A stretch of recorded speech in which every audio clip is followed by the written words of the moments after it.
அதாவது பைத்தியக்காரத்தனா நீங்க படிச்சது அப்படி படிச்சிருக்கீங்க அதுல அது அவர் சொல்லுவாருங்க. அவர் நல்லா படிக்கணும். ஐபிஎஸ் படிச்சு பார்த்ததுல அதுல எழுதியிருக்கு கொள்கை மொழி தமிழ்னு எழுதியிருக்கு. தலைப்பை படிக்கணும்.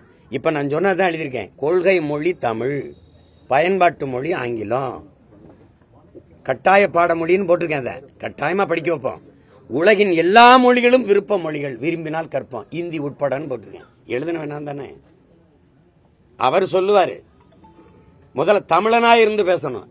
தம்பி அண்ணாமலைகிட்டே நம்ம கேட்போம், நேருக்கு நேர கேட்போம், இந்தி எதற்காக தேவை எனக்கு? அண்ணன் இதுக்காக தேவைன்னு சொல்லுங்க. உங்க எல்லாத்தையும் இந்தி எதற்காக எனக்கு தேவை?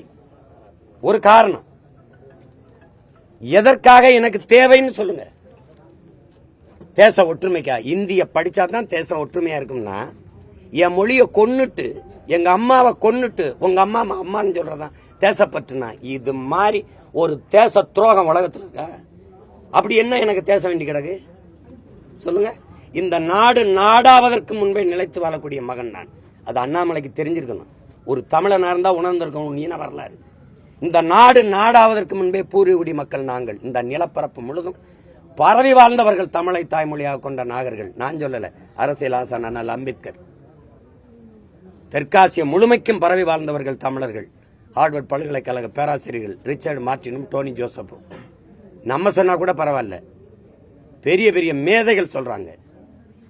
என் மொழியை நீ அப்படி சாதாரணமா இந்தி எதற்கு கத்துக்கணும்? இதுக்காக கத்துக்கணும். தேவைன்னா கத்துக்கிறோம். ஏன் இந்தி மட்டும் படிக்கணும்? மராட்டி படிக்க கூடாதா? மராட்டியில போய் இப்படி சொல்லுவியா? சட்டசபையில நீ இந்தியில உறுதி பிரமாணம் எடுத்துருவியா? சொல்ல முடியுமா? அவ்வளவு உறுதியா இருப்பான். நீ எதுக்குன்னு சொல்லுங்க. இதுக்காக செய்வோம், இதுக்காக கத்துப்போம். தொடர்பு தானே. நான் வேணா கத்துக்கிட்டு வரேன். வட இந்தியால எனக்கு வேலை. இப்ப வட இந்தியால திடீர்னு பணிமாற்றம் போட்டுறாங்க. இங்க இருக்கிற எங்க காவல்துறை அதிகாரிகளே இல்ல மாவட்ட ஆட்சி பணியில் இருக்க ஐஏஎஸ் அதிகாரிகளை போட்டுறாங்க. அங்க போய் கத்துக்கிறது இல்லையா? ஐயா சொல்லுங்கய்யா, கத்துக்கிறது இல்லையா? தேவைன்னா கத்துக்க போறோம். உணவு, மொழி, உடை இதையெல்லாம் அங்கங்க வாழ்கிற கால சூழல் அதுதான் தீர்மானிக்குமே ஒழிய கட்டாயமா இதை கத்துக்கன்னு சொல்றதுக்கான காரணம் என்ன?